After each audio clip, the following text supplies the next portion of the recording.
예수님의 이름으로 기도합니다. 아멘. 오늘 우리에게 주시는 하나님의 말씀은 느헤미야 2장 11절부터 20절의 말씀입니다. 느헤미야 2장 11절부터 20절의 말씀입니다.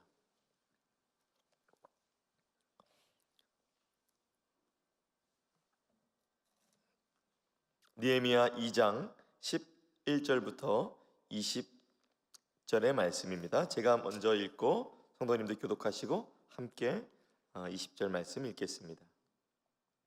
내가 예루살렘에 이르러 머무른 지 사흘 만에 하나님께서 예루살렘을 위해 무엇을 할 것인지 내 마음에 주신 것을 내가 아무에게도 말하지 아니하고 밤에 내가 탄 짐승 외에는 다른 짐승이 없더라.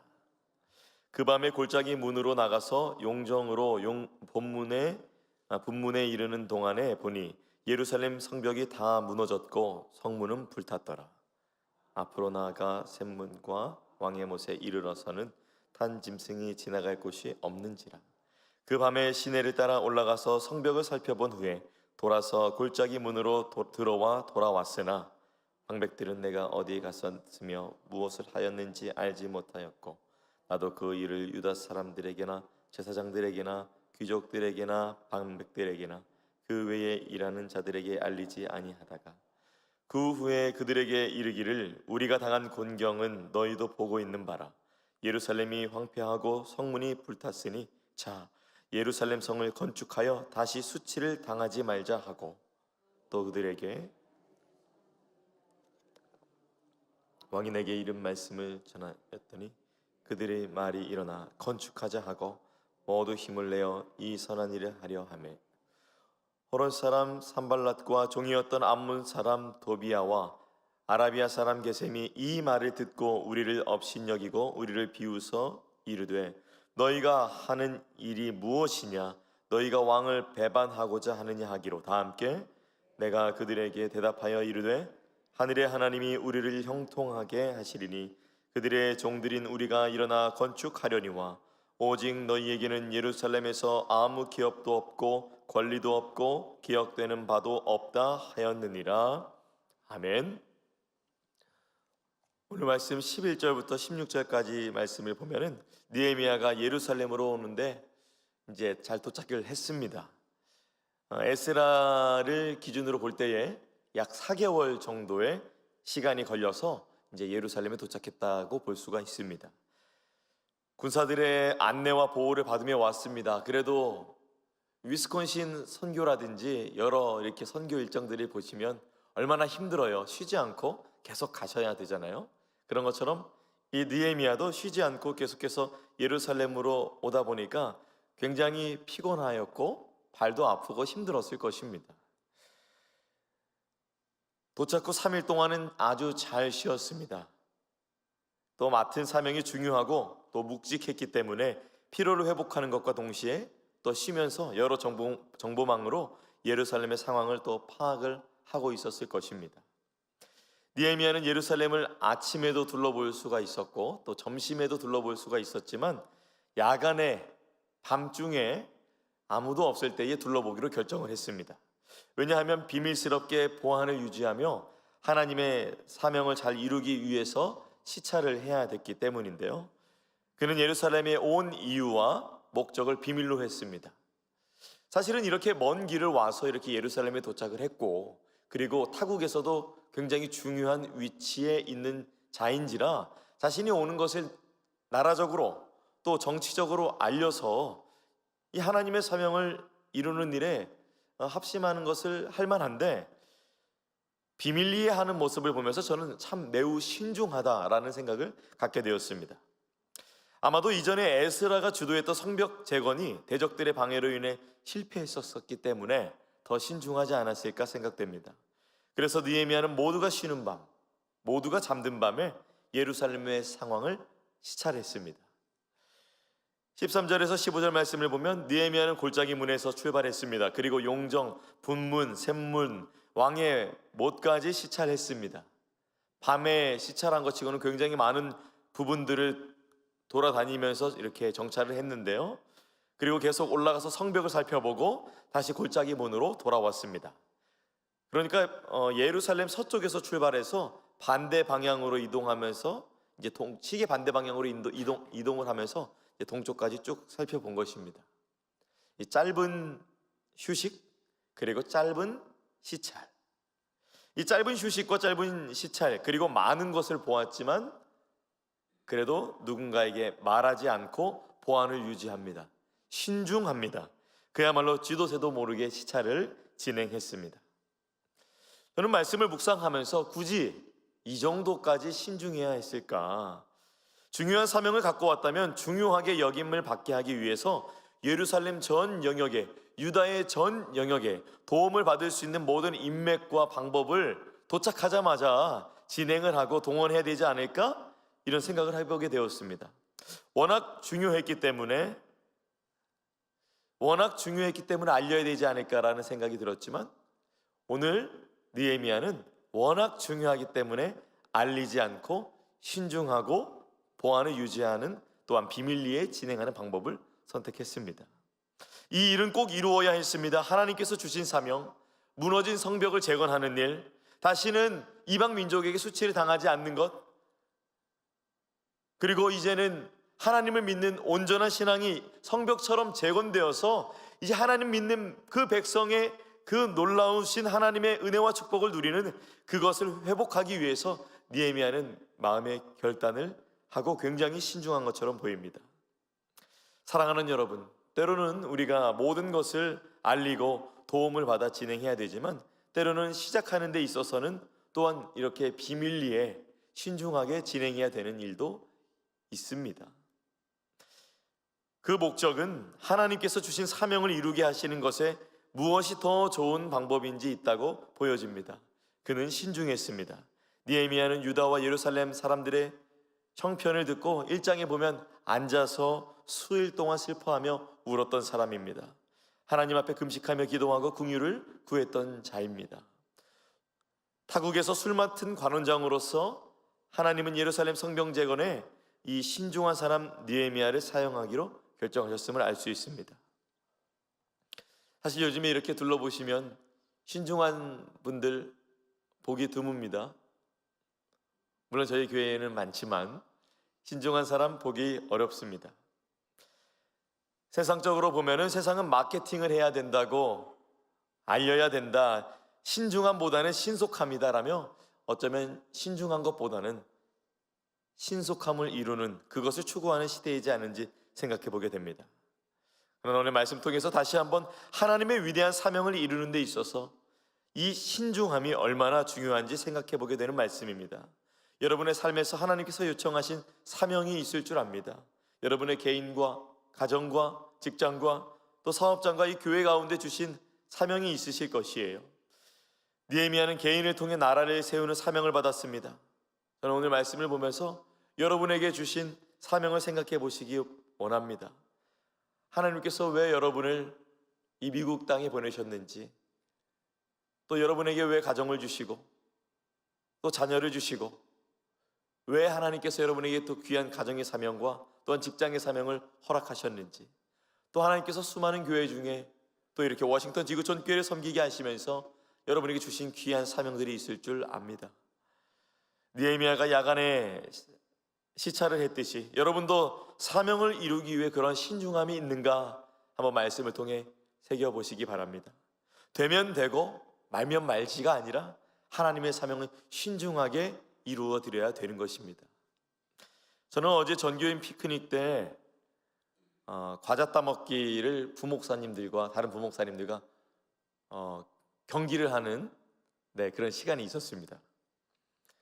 대망의 경기가 시작되기 전에 이제 라인업으로 강현창 목사님, 서유연 목사님 그리고 제가 섰습니다. 저는 그냥 이렇게 다른 분들이 하기 전에 이렇게 테스트, 시범 경기로 이렇게 보여주는 줄 알았는데 글쎄 테스트 경기인데 선물도 있는 거예요. 그러자 막 마음속에 없던 열정이 막 살아나면서 강현창 목사님, 서유연 목사님의 약점을 분석하기 시작합니다. 강현창 목사님은 스타트가 조금 느릴 거야. 서유연 목사님은 과자가 멈춰서는 곳에서 잠깐 미끄러질 수도 있어. 나는 가장 젊어. 할렐루야. 그런 마음을 가지면서, 아니 제가 이게 선물이 있다고 하니까, 아니 이게 어디서 멈추고 어디서 힘을 딱 해갖고 저 흔들리는 바람 속에 이렇게 긴 봉에 과자를 이렇게 줄로 매달아 놨거든요. 거기 뒷짐지고 이제 먹는 거예요. 쉽지 않은 일인데, 저는 제가 봐도 깜짝 놀랄 속도와 반응에 놀랐습니다. 어느새가 정신을 차려보니 제가 1등을 했어요. 그래갖고 죄송한 마음으로 선물을 받았는데요. 아니 글쎄, 그렇게 선물을 받고 집으로 돌아오면서 새벽에 전할 말씀을 이렇게 또 한번 이렇게 읽고 있는데, 이 말씀과 저의 삶이 연결되면서 분명히 레크레이션 때 시범 경기에서 일어난 일인데, 그게 말씀과 이렇게 결합되면서, 내가 눈앞에 있는 상품 앞에서도 이렇게 신중하고, 어떻게 힘을 줄지, 어디서 멈출지, 어떻게 먹을지, 어떻게 돌아올지까지 이렇게 경기가 시작하기 전에 이렇게 신중한데, 내가 이렇게 눈앞에 보이는 상품 앞에 또 이렇게 신중하게 반응하는데, 눈에는 보이지 않지만 우리 가운데 주신, 나에게 주신 사명을 이루는 데 있어서 얼마나 내가 신중한가 라며 말씀을 다시 한번 돌아보게 되었습니다. 느헤미야는 페르시아 왕의 허락과 공사를 위해 재료까지 확보를 했죠. 이미 하나님의 역사하심을 체험했고, 그리고 왕의 총애를 받았지만 그는 자만하지 않고 경솔하지 않았고 신중했습니다. 2장 앞부분에 느헤미야의 순발력과 추진력을 봤다면, 오늘 2장 뒷부분에서는 그의 신중함과 세밀함을 볼 수 있습니다. 신속함이 중요하게 여겨지는 이 시대에 다시 한번 하나님의 앞에, 주님이 주신, 여러분에게 주신 귀한 사명 앞에 신중하게 주님이 주신 사명 이루는 저와 여러분이 되기를 축복합니다. 저는 17절에서 20절 말씀에서는 이것을 보게 되었는데요. 느헤미야는 신중함에서 이제는 신속함으로 태도를 전환을 합니다. 유다 백성을 만나 힘을 합치자고 합니다. 혼자 할 수 없기 때문에 함께 해야 한다고 합니다. 하나님께서는 함께 만들어 가신 것을 참 좋아하시죠. 드디어 유다 백성에게 예루살렘에 온 이유와 목적을 그제서야 공유합니다. 쉐어합니다. 협력할 사람들을 모읍니다. 우리 주님은 협력, 연합을 좋아하시죠. 이 성벽 재건 프로젝트는 보통 일이 아닙니다. 두께가 2m 7m, 2.7m, 그리고 높이가 2m에서 3m 정도의 성벽, 그리고 이 길이가 3km의 굉장히 긴 거리를 이 두께와 이 높이로 만들어야 되는 것입니다. 혼자 할 수 없죠. 하나님의 뜻에 동참할 자들을 모읍니다. 10년 전에 실패했었던, 아쉽게 에스라가 실패했었던 그 경험이 있던 그 백성들에게 다시 한번 적극적인 이유와 목표를 나눔으로써 이것은 큰 힘을 발휘하게 됩니다. 일방적으로 하지 않았습니다. 같이 하자고 제안했습니다. 특별히 이 방법을 썼는데요, 참으로 간증은 특별한 힘이 있습니다. 하나님을 경험한 자가 전하는 하나님의 역사하심은 공동체에서 하나님의 뜻 앞으로 모두를 모으게 하는 특별한 힘이 있습니다. 왜냐하면 간증의 힘이 바로 전능하신 하나님이 중심이 되어주시기 때문이죠. 느헤미야 2장 18절 말씀입니다. 또 그들에게 하나님의 선한 손이 나를 도우신 일과 왕이 내게 이른 말씀을 전하였더니, 그들의 말이 일어나 건축하자 하고 모두 힘을 내어 이 선한 일을 하려 하매. 느헤미야는 하나님께서 어떻게 역사하셨는지, 어떻게 인도하셨는지 백성들에게 나눕니다. 아닥사스다 왕이 써준 친서의 이야기도 나눕니다. 백성들은 감격적이었을 것입니다. 10년 전에 공사를 중단시켰던 왕의 마음을 이 하나님께서 다시 바꿔주셔서 우리를 보내셨다, 나를 보내셨다라는 이 간증은 유다 백성들 모으기에 충분했습니다. 그들에게 귀한 영적 동기부여를 일으킵니다. 그래서 한 뜻 안에 모이고 마음이 하나가 됩니다. 하나님이 원하시는 방향으로 나아갈 준비가 된 것입니다. 19절 말씀에 보니 그러나 언제나 하나님의 선하신 뜻에는 반대하는 자들이 모이기 마련이죠. 우리는 성경 곳곳을 통해서 그러한 것을 보아 알 수 있습니다. 유다 공동체가 예루살렘을 재건하기로 하니까 이 대적자들이 모여듭니다. 어디서 냄새를 맡았을까요? 어디서 소식을 들었을까요? 이들이 모입니다. 산발랏, 도비야, 아라비아 사람 게셈이 대표적인 자입니다. 이 세 명이 느헤미야를 찾아와서 방해하기 시작합니다. 특별히 하나님의 사람들은 무엇을 주의해야 되죠? 귀를 주의해야 합니다. 이들이 말로 얼마나 무너뜨리는 말을 하는지, 또 페르시아에 대한 반역이다라며 거짓된 소문을 퍼뜨립니다. 대적들의 무기는 거짓입니다. 이 소문을 퍼뜨려서 이 소문이 퍼져서 결국 왕의 마음 또한 바꿔서 반역이다라는 것을 해서 이 성벽 재건을 못하게 할 작정인 것이죠. 이 140년 동안 무너졌던 성벽을 재건하는 이 위대한 계획 앞에 여러분 앞으로도 계속 보시겠지만 신경전이 장난이 아닙니다. 여러분들의 삶에도 방해꾼 혹은 이렇게 대적자들이 혹은 하나님의 귀한 섭리와 그 계획과 사명을 이루는 일에 방해하는 분들이, 방해하는 세력이 있을 줄 압니다. 특별히 이 좁은 길, 믿음의 길, 협착한 길, 그러나 이 십자가의 길, 복음의 길을 주님과 함께 동행할 때에는 이것이 당연히 따릅니다. 바울의 서신서를 보십시오. 다윗을 보십시오. 하나님의 뜻을 이루는 데 있어서 얼마나 많은 어려움과 대적들이 있었습니까? 그러나 우리가 우리의 삶에 하나님의 뜻을, 하나님의 사명을 이루기 위해서 그 대적자들이 올 때에 우리가 취해야 될 태도는 무엇인가? 20절 말씀에 나와 있습니다. 제가 2장 20절 말씀을 읽어드립니다.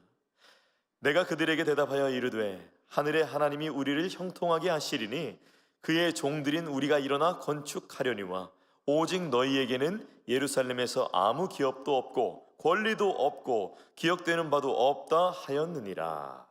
하나님은 재건에 동참하는 자들을 형통하게 하시고 우리는 그분의 종이기 때문에 힘을 다해 건축할 것이니 너희 산발랏 일행은 예루살렘에서 차지할 수 있는 기업도 없고 권리도 없고 기억조차 되지 않을 것이다 라며 담대하게 믿음의 선포를 합니다.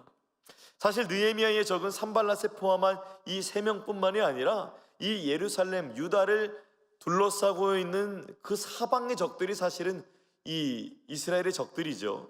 동쪽에는 암몬, 서쪽에는 아스돗, 남쪽에는 게달, 북쪽에는 사마리아. 저는 말씀을 읽으면서 이런 감동이 들었습니다.